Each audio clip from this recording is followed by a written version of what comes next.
ডম ক্রিং ক্রিং ছট। চোদন খড়ের চোদন খেয়ে গিয়েছে তার সম্মান, ছটফট করে তিলে তিলে নিয়েছে তার জান। এবার সেই বদলা নিতে এসেছে এই গ্রামে, আসল দোষীর রক্ত খেয়ে মারবে সে প্রাণে। ছট। গুরু চ্যাটা ভাঙা কবিতা বললে তো। হ্যাঁ ল্যারোটা মূর্খটি দেখালো, মালটার কিন্তু ট্যালেন্ট আছে। হ্যাঁ চুপ সুধীর ভাই, তুই আমাকে মূর্খ বললি? আমি মাধ্যমিক পাস। তারা চোদনা, মাধ্যমিক আর 1 নম্বরের জন্য আমি স্টার পাইনি, কারণ জানিস? কারণ আমার পেনের কালি ফুরিয়ে গেছিল। বলছি বাবা, তুমি ওর কথা কিছু মনে করো না। এবার তুমি আমাদের বলে দাও বাবা, কে সেই দোষী যার জন্য আমাদের গ্রামের রক্তচোষাটা এত বড় ক্ষতি করছে? আর এই রক্তচোষাটা কোথায় বা থাকে আমরা তো কিছুই জানি না বাবা। কি গো, তুমি এখনো শোনি? বুঝলা, আজকে তোমার হাতের রান্নাটা যা হয়েছিল না, মনে হচ্ছে তোমার হাতে একটা চুমু খাই। ইস, মেয়ের সামনে তুমি যে কি সব বলো না। নাও নাও শুয়ে পড়ো, অনেক রাত হয়েছে তো। হ্যাঁ শুয়েই পড়বো, আজকে বিশাল ঘুমও পাচ্ছে। ও বাবা, চোদনা মানে কি গো? এই কি কি কি কি বললি তুই? এইসব বাজে কথা তুই কোথা থেকে শিখেছিস? হ্যাঁ আমি কি জানি নাকি, ফাটা আমাকে স্কুলে গিয়ে শিখিয়েছে। কি তোকে এইসব কথা ফাটা শিখিয়েছে? তোকে আমি কতবার বলেছি না স্কুলে গিয়ে এইসব বাচ্চাদের সাথে একদম কথা বলবি না।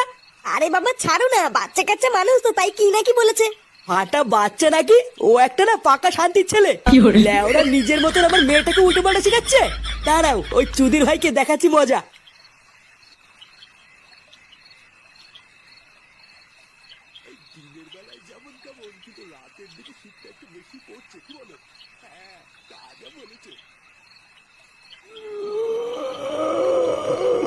কি হলো কাকা, থেমে গেলে যে?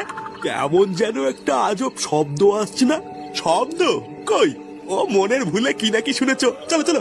আর না রে হরি, একটু ভালো করে কান পেতে শোন, আমি কেমন যেন একটা শব্দ পাচ্ছি। ও তোমার বুড়ো বয়সে বিমৃতি হয়েছে কাকা, আর এই শীতের মধ্যে দাঁড়িও না। চলো চলো। কাকা, তুমি মনে হচ্ছে ঠিকই শুনেছিলে গো। এটা আবার কিসের শব্দ? হ্যাঁ রে হরি, জায়গাটা না খুব একটা ভালো লাগছে না রে, আমাদের তাড়াতাড়ি এখান থেকে বেরোতে হবে। কি গো কাকা?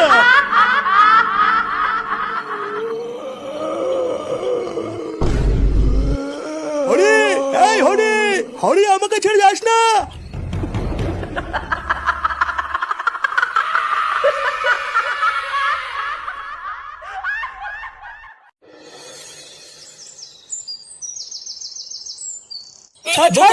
তোর এত বড় সাহস, এতবার বেড়েছিস তুই? চুদির ভাই, আমার মেয়েকে উল্টো পাল্টা শিখাবি?